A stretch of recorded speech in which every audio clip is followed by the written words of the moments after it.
Muy buenas a todos, chicos, ¿qué tal? ¿Cómo estáis? Bueno, pues hoy os traigo a BND, ¿vale? Este es el laboratorio principal de Madrid y estamos con Víctor, que muchos de vosotros lo conoceréis. Y bueno, pues hago este vídeo porque muchos me habéis preguntado, pues ¿puedo hacerle pops a mi coche? ¿Qué es una reprogramación? ¿Cuántos caballos me da?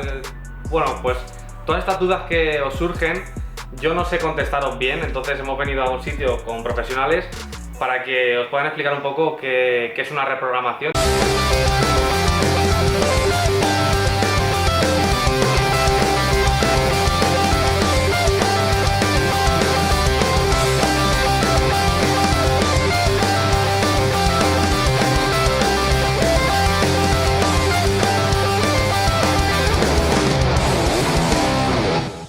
Bueno, pues explícanos, Víctor. Bueno, en principio, como reprogramación se entiende el hecho de coger la electrónica de un vehículo, de una moto, de un barco, lo que sea, modificarla a nuestro gusto y volver a escribirla en el coche para que se comporte de una manera diferente, ya sea a nivel de potencia, de que haga pops o no, de que haga launch o no, en fin. Sí, aquí hay varios ajustes, ¿no? Varias modificaciones que se le pueden hacer a esa centralita según al gusto de la persona, del cliente que venga, ¿no? Y te diga, pues quiero esto exactamente. Eso es. Vale, y ¿qué es lo primero que tenemos que ver en un coche para decir, este coche es apto para reprogramar, o primero tienes que corregir ciertas cosas? Claro, eso es muy importante porque no todos los coches envejecen de la misma manera. Si se programasen los coches cuando son nuevos, con 2.000, 5.000 kilómetros, pues más o menos todos se comportarían de la misma manera. Pero cuando ya tienes 100.000, 200.000, 300.000 kilómetros, se hacen repros a coches con medio millón de kilómetros. Pues lo que hay que hacer es analizar varios parámetros importantes del funcionamiento del coche. Pues depende de si es diésel o gasolina, ahí son unos u otros, pero básicamente son que el encendido funcione bien, que para saber si van bien de bujías, de bobinas, etcétera, que el turbo, si es turbo, sople exactamente, o sea, tenga una presión de soplado que corresponda a la que pide la electrónica. Y bueno, luego también están las fugas de manguitos, en fin, que la mecánica esté en condiciones. Que sea una mecánica que esté, pues como dice él, en buenas condiciones. Y además ha dicho una cosa que muchos también me preguntabais, un coche con 300.000 kilómetros, con 400.000, ¿es conveniente hacer una reprogramación? ¿Se puede hacer? A ver, se puede hacer perfectamente. El tema es que cuando tienes 400.000 kilómetros en un vehículo, las piezas del motor, ya sea del motor, de lo que sea, están más cerca del límite de su vida útil. Entonces, si tú tienes un coche con 100.000 kilómetros y ese coche de serie va a estropear el turbo con 300.000, claro, si coges y lo programas con 250.000, se va a estropear también, pero te queda menos tiempo de vida útil. Entonces, claro, si programas un coche con 400.000 kilómetros, te expones más a que una cierta avería te lleve, pero no va a llegar mucho antes de lo que se hubiera averiado de serie.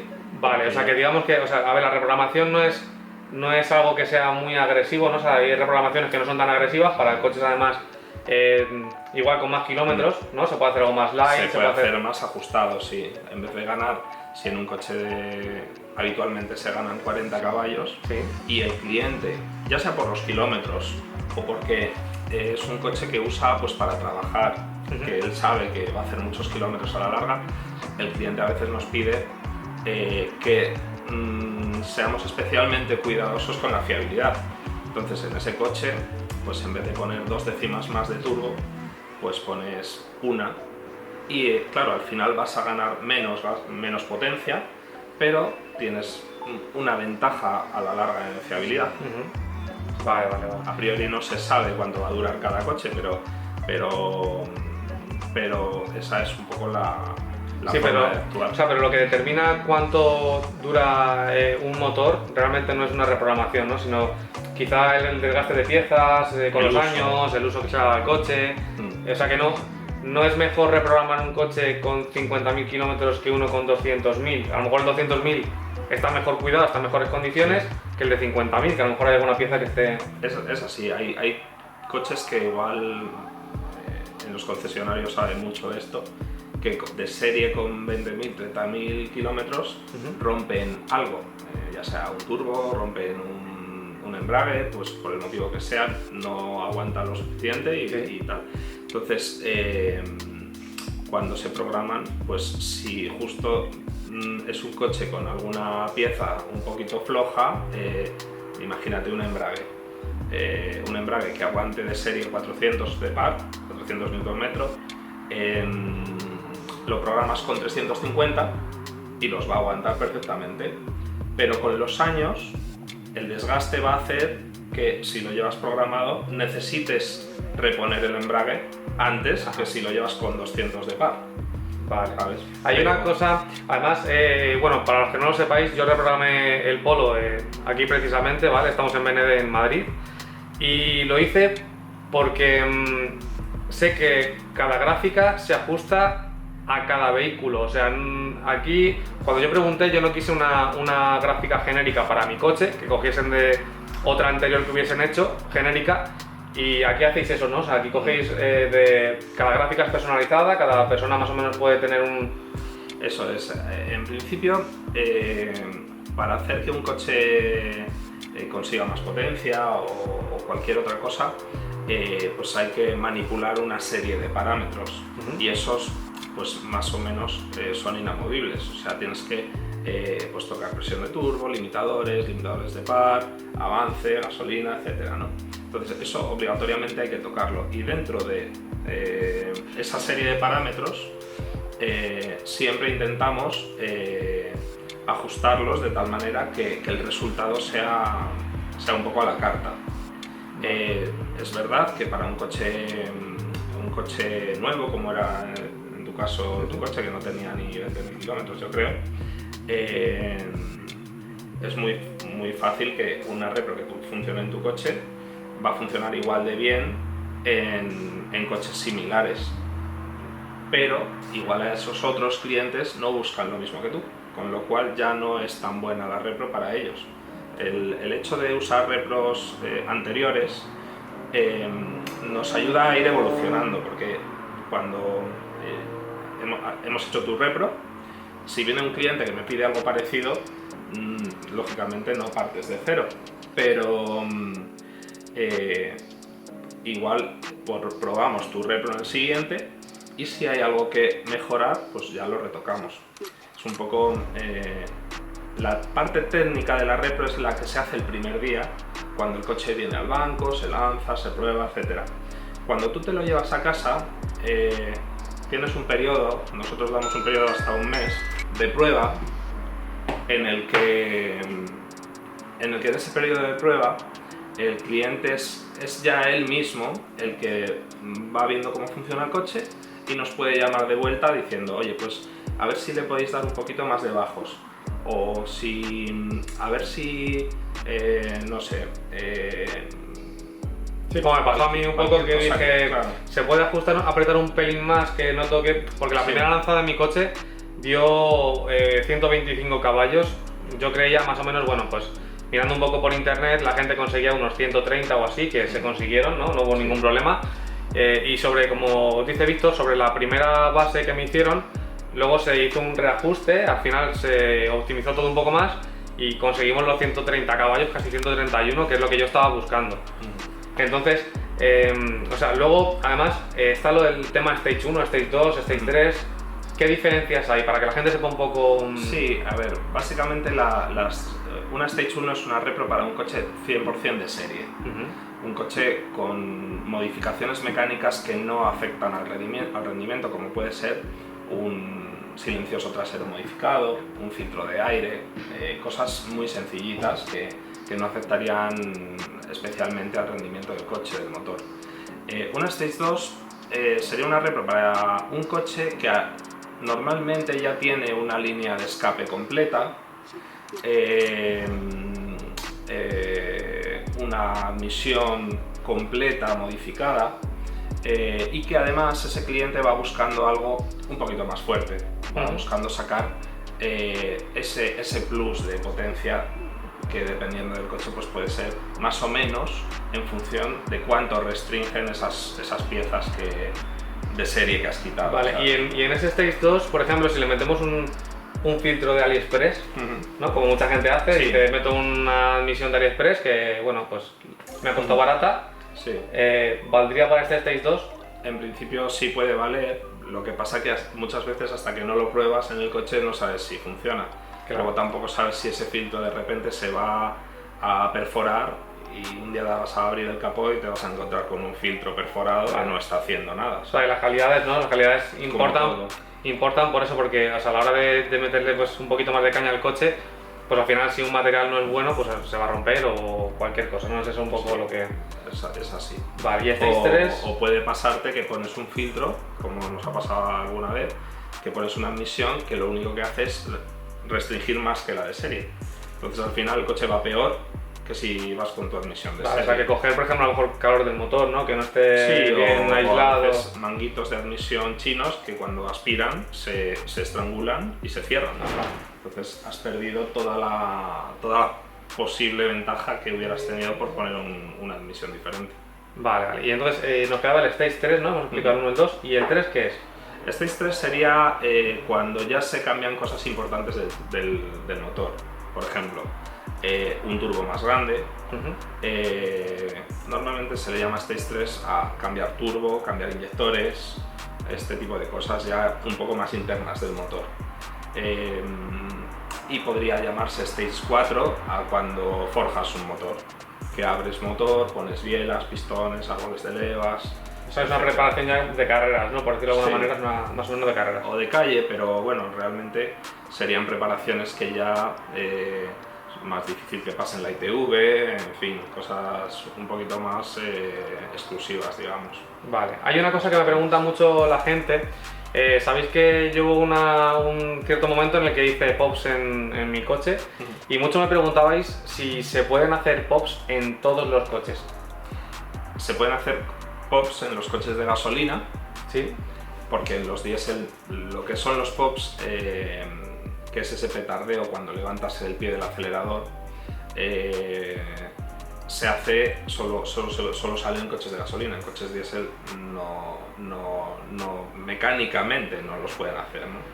Entonces se pueden hacer prácticamente en todos los coches, pero hay electrónicas de los coches que no tienen los mapas necesarios para hacerlos, o si los fuerzas el coche no se comporta bien, con lo cual lo mejor es que nos preguntéis y os digamos exactamente cuál es la situación de cada coche.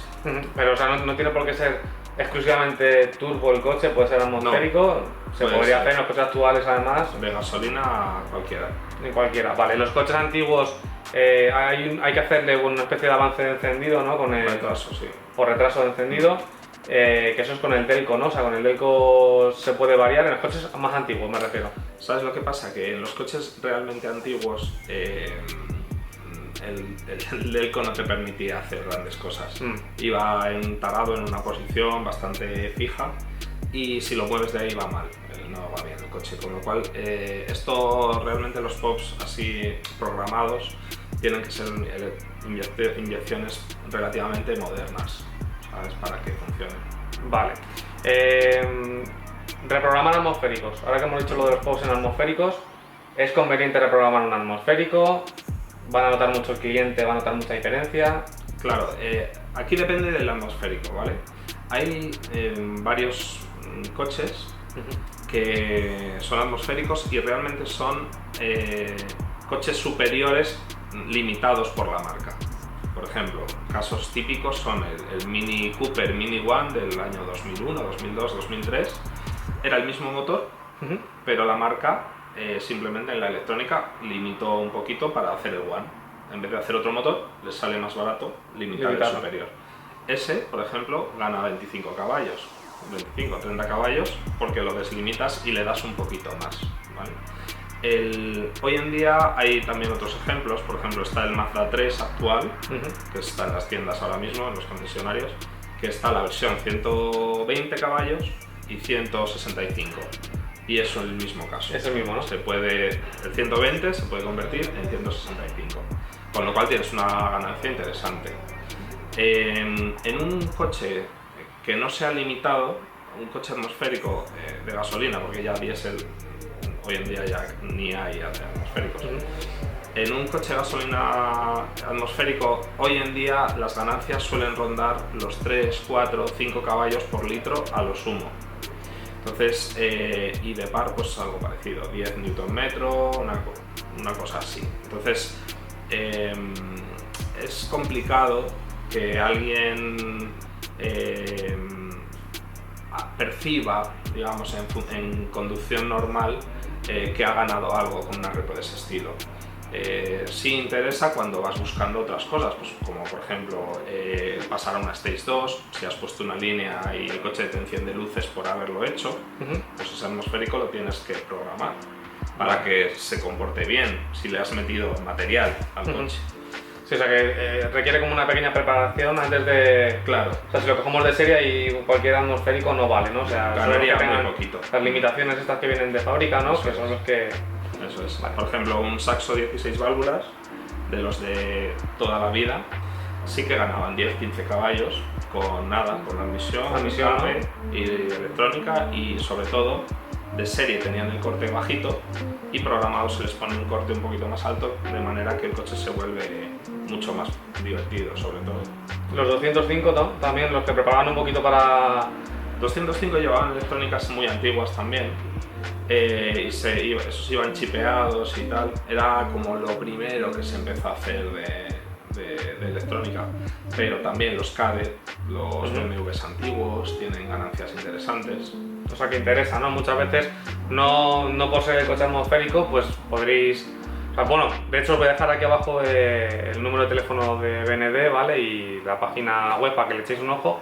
Y siempre podréis llamarnos, pueden llamar directamente y preguntar pues más o menos la ganancia que puede tener el coche, el precio de la reprogramación. Bueno, y hay otra cosa que muchos me preguntáis, es pérdidas de garantía. O sea, yo me compro un coche nuevo, como en mi caso, lo traigo a BND y digo quiero una repro. ¿Pierdo la garantía de la casa? A ver, en principio, cualquier manipulación que haces en un coche nuevo, estás arriesgándote a poder perder la garantía.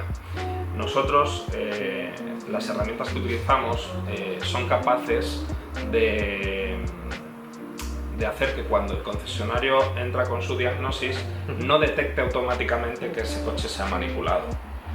Pero hay que reconocer que en los concesionarios, en las marcas, no son tontos.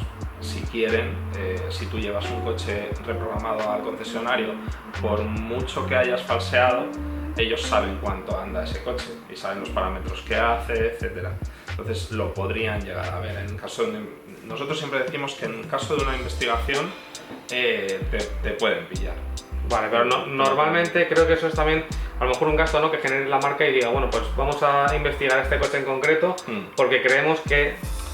Claro, ¿no? si un coche, ellos están acostumbrados a reparar coches todos los días, entonces si les llega un coche con alguna avería que en garantía pues pasa habitualmente pasa, pues lo normal es que lo cojan, vean lo que tiene, lo reparen y no pregunten demasiado, porque tú como cliente, si se te rompe un coche con 6 meses estarías enfadado. ¿Qué pasa? Que si ese coche al año vuelve a romper lo mismo, ellos mismos tendrían que investigar por ti, porque imagínate que no lo has programado y se te rompe lo mismo 2 veces, estarías muy enfadado. Entonces ahí sí que investigarían, es lógico. De hecho, si programas un coche y rompes 2 turbos en un año, habría que pedirle también explicaciones al que lo hizo. Vale, entonces por eso no sería normal. Yo opté además por una Stage 1, que dije una Stage 1 que sea conservadora, que no ponga en riesgo el motor, porque yo si quisiera, ¿no? Pues ahora mismo podría meterle más caballos al mío todavía, ¿no? Sí, podría ajustar un poquito más el turbo. Vale, y luego hay una cosa que a mí me llama la atención, ¿no? Porque yo puedo llevar mi coche, puedo meter el coche en este banco y que en otro banco diferente dé otra potencia diferente. ¿Puede pasar? Sí, eso es normal. Cada banco, teóricamente los bancos tienen una normativa que tienen que cumplir, que hoy en día en Europa está en vigor la normativa EWG. Previamente estaba la normativa DIN. Son diferentes normas que afectan a la corrección que aplica el banco en función de la temperatura, altitud, condiciones ambientales, básicamente, ¿no? Entonces, eso sirve para que un mismo banco, si tú trabajas en un banco en verano o en invierno y la sala no está climatizada, pues hay una pequeña variación en la potencia que genera un coche, un motor. Entonces, aplicando la normativa, compensa esas diferencias de condiciones ambientales.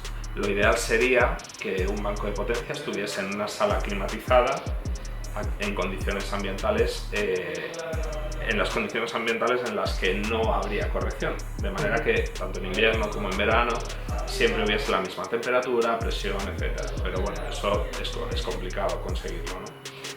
La mayoría de bancos aquí en España están pues un poco en el ambiente que hay pues en Madrid, en Valencia, en Barcelona, donde esté, que es diferente, tanto la presión como la temperatura, etc. Entonces, eso por un lado.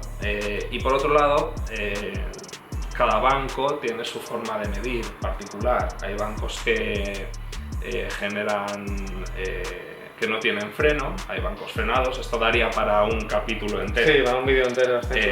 Los bancos frenados, por ejemplo, miden de una manera, los bancos sin freno miden de otra. Unos tienen los frenados, miden con una célula de carga, miden la fuerza que se hace en una célula de carga, y luego ya con su matemática te calculan el par y la potencia. Vale, o sea que un poco, para hacernos a la idea, el banco que tenemos aquí, en BND, si luego probamos el coche en la calle, más o menos se adapta. Sí, ahí lo que pasa es que si en los bancos lo que hay que ir a buscar cuando vas a programar un coche no es tanto la cifra máxima, que puede variar entre dos bancos diferentes, puede variar tanto como quiera el que calibra el banco, ¿sabes? No el que lo usa, que en este caso seríamos nosotros, sino en función de cómo está calibrado o de su propio software, ¿no? Vale. Entonces, un coche que viene aquí y da 150 caballos y de serie, cuando lo programas, pongamos que da 180, pues has ganado 30 caballos. Y si vas a otro banco con ese mismo coche, es posible que de serie de 160 y programado de 190 con la misma repro, ¿sabes? Puede haber esa diferencia. Lo que no suele ser muy variable es la diferencia entre el antes y el después. Si tú has ganado 30 caballos con respecto a tu propia serie y has ganado 50 de par con respecto a tu serie, en otro banco ese antes y después suele ser similar. Lo que es la cifra máxima de potencia es la que puede variar un poco. Los datos de los bancos hay que tomarlos un poquito con inteligencia, ¿sabes? Vale, o sea que no porque veáis que, yo que sé, Pepito ha reprogramado su coche, resulta que da 190 caballos y luego venís, a lo mejor reprogramáis el coche, aquí da, por ejemplo, 180, por decir un ejemplo, no quiere decir que aquí se haya hecho mal, ¿no? Y en el otro sitio bien, o al contrario, claro. Simplemente que la forma de medir de los bancos es diferente y hay una que a lo mejor se puede adaptar un poquito más a la realidad y otra que dispare un poco más la potencia, ¿no? Tanto se pueden quedar cortos como pasarse un poco. Como largos. En principio, si tú vas a un sitio donde vas con un coche que la marca dice que tiene 200 de par y 100 caballos y da 250 de par y 110 caballos, pues lo normal es que se puede entender que ese banco sobreestima un poquito. Vale. Luego la repro ya ves lo que ha ganado, ¿no? Y lo mismo si da de menos, si vas y te da 50 de menos, pues claro, siempre sospechas que ese coche pueda tener algún problema. Entonces ya es un poco la experiencia de quién maneja el banco, de cuántos coches iguales que se ha metido, para ver si ese coche está en condiciones o no. Vale. Hay una cosa que me ha llamado bastante la atención y es que bueno, tenemos aquí una centralita, ¿vale? No sé si la podéis ver. Aquí también se reparan centralitas, ¿no? Y de todo tipo. Sí, en principio en BND, aparte de lo que es la electrónica, la potenciación, tenemos una línea de negocio que es la reparación pura y dura, tanto de cuadros, de centralitas de airbag, de un poco de inmovilizadores, de todo lo que toda la electrónica que está asociada al mundo de la automoción.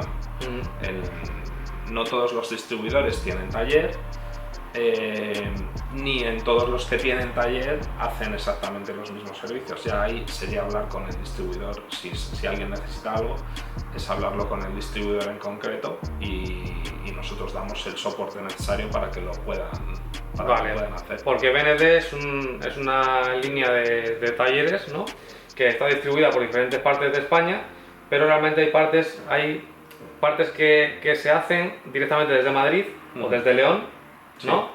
Y otras que el distribuidor propio no puede hacer ese servicio, ¿no? Por ejemplo, reparación de centralitas. Sí, ¿no? hay distribuidores que, a ver, BND es como una franquicia, que ofrecemos una serie de servicios, lo que es potenciación, reparación, mecánica, etcétera.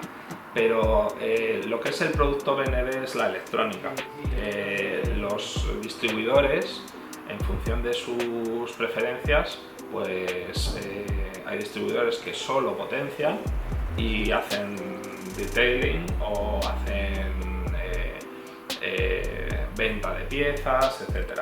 Y otros no, otros son más talleres más metidos en el mundo de la reparación pura y dura y tienen a mayores la potenciación como otra línea más de negocio.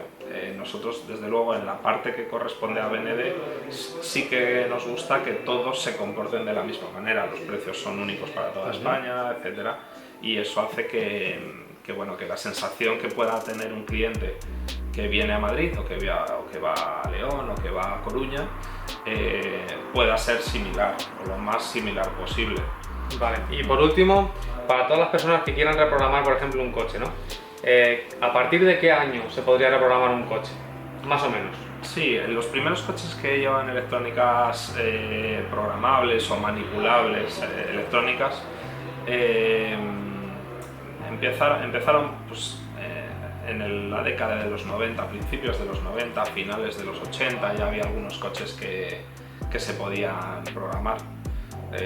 Los BMW E30 se podían programar, un Kadett GSI se podía programar.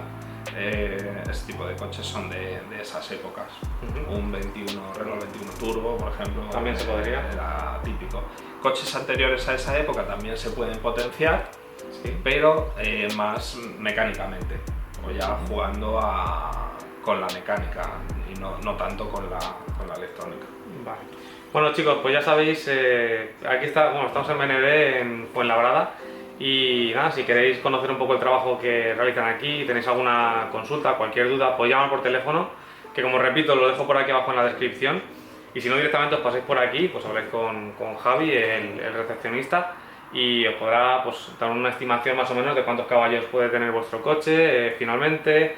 Podéis hacer un chequeo de vuestro coche, si está en condiciones, si no, cualquier cosa, ¿no? Eso es. Así que nada, chicos, espero que os haya gustado el vídeo de hoy. Si os ha gustado el vídeo de hoy y que hablemos algún tema en concreto, lo que sea, con Víctor, escribidlo abajo en los comentarios y bueno, pues nos acercamos aquí y que nos explique pues, más en detalle algo que queráis saber. Así que nada, Víctor, pues muchas gracias por atendernos y nada, chicos, espero que os haya gustado el vídeo. Suscribiros al canal, que es gratis, y hasta el próximo vídeo. Adiós.